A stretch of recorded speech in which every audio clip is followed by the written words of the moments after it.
তখন তিনি মামলা মোকদ্দমায় জর্জরিত, ভাটা পড়েছে জনপ্রিয়তায়।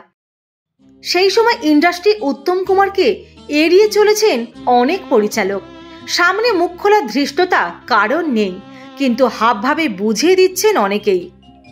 মহানায়ক উত্তম কুমার সে আজ যে পাননি এমনটা নয়। অভিসন্ধি করে অনেক পরিচিত মুখ তাকে সাইডলাইন করার চেষ্টা করেছে, এটা তিনি ভালোভাবেই বুঝতে পেরেছেন।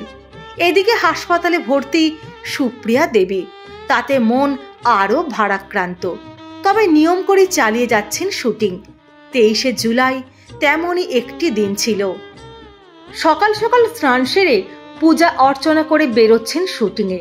তাঁর বেরোনোর সময় প্রতিদিন দরজার সামনে দাঁড়িয়ে থাকতেন সুপ্রিয়া দেবী। যতক্ষণ না কর্তার গাড়ির শেষ চিহ্নটুকু মিলে যাচ্ছে দরজার সামনে থেকে নড়তেন না তিনি। আজ সে দুয়ার শূন্য। পিছন ফিরে উত্তম তাকিয়ে দেখলেন তাঁর অপেক্ষায় দাঁড়িয়ে নেই বেনু। গৌরীর সঙ্গে মন কষাকষির পর এক কাপড়ে এই ময়রা স্ট্রিটের বাড়ির দরজায় যখন বিধ্বস্ত উত্তম দাঁড়ান, দ্বিধাহীনভাবে আশ্রয় দিয়েছিলেন সুপ্রিয়া দেবী। এক স্মৃতিকথায় উত্তম কুমার বলেছিলেন, সেদিন বিস্ময় মমতার দুই নিয়ে হাসি মুখে দরজা উন্মুখ করে দিয়েছিল বেনু। সেই থেকে 17 বছর ধরে এই ময়রা স্ট্রিটে উত্তম রয়েছেন। আজ সেই বেনুর কথা বারবার মনে পড়তে লাগলো। আমায় ওর অন্তরে সবটুকু দিয়ে ভালোবাসে। আমি জানি না পরলোকের ডাকে সাড়া দিয়ে কে আগে যাবে, আমি না বেনু। এসব কথা ভাবতে ভাবতে এগিয়ে গেলেন গাড়ির দিকে। এমন মুহূর্তে উত্তমের জীবনে আকস্মিক একটি ঘটনা ঘটে গেল। মৃত্যুর দিন পর্যন্ত সেই ঘটনা তাকে তাড়া করে বেরিয়েছিল। গাড়িতে উঠতে গিয়ে যা দেখলেন তাতে উত্তম স্তম্ভিত, বাকরুদ্ধ। তার সঙ্গে ছিলেন প্রযোজক অসীম সরকার, তিনিও হতভম্ব। এমনটা তো হওয়ার কথা ছিল না। শুটিংয়ে যাওয়ার সময় গাড়িতে যে জিনিসটা 17 বছর ধরে তাকে রিলিফ দিয়ে এসেছে, আজ সেটা উধাও। খোঁজ খোঁজ খোঁজ শুরু হলো। শেষে বোঝা গেল তার প্রিয় টেপ রেকর্ডারটি চুরি গিয়েছে। ভেঙে পড়লেন উত্তম কুমার। এতটাই বিমর্ষ হয়ে পড়লেন, মনে হলো প্রিয়জন হারানোর থেকেও তিনি আঘাত পেয়েছেন এই টেপ রেকর্ডারটি চুরি যাওয়ায়। উত্তমের জীবনের ভাঙা গড়ার খেলায় এই টেপ রেকর্ডারটির অশেষ গুরুত্ব ছিল বলে জানা যায়।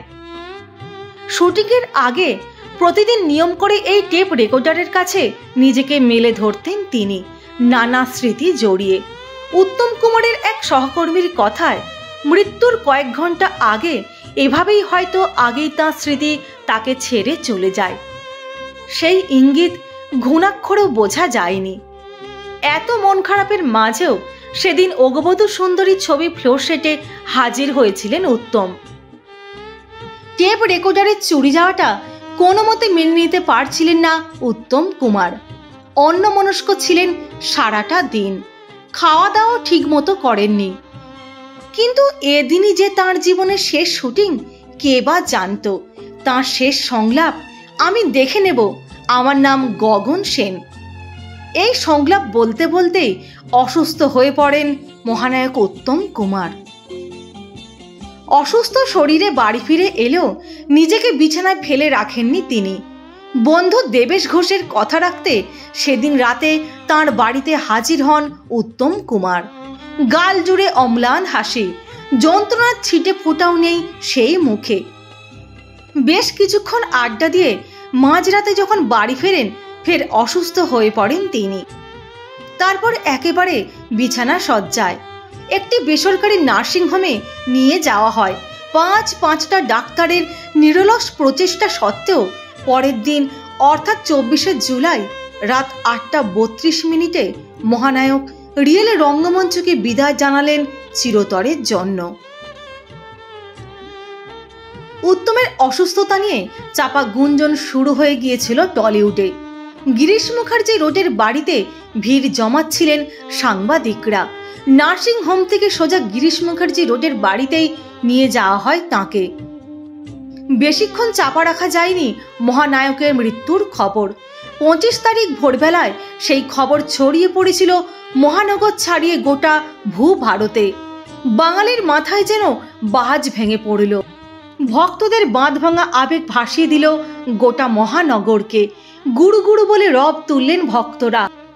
উত্তমের এভাবে চলে যাওয়ায় পরিচালক সত্যজিৎ রায় সেদিন বলেছিলেন, উত্তমের মতো কোনো নায়ক নেই, কেউ হবেও না। আশ্চর্য অভিনয়ের ক্ষমতা, ওর ক্ষমতা আছে দর্শক টেনে রাখার।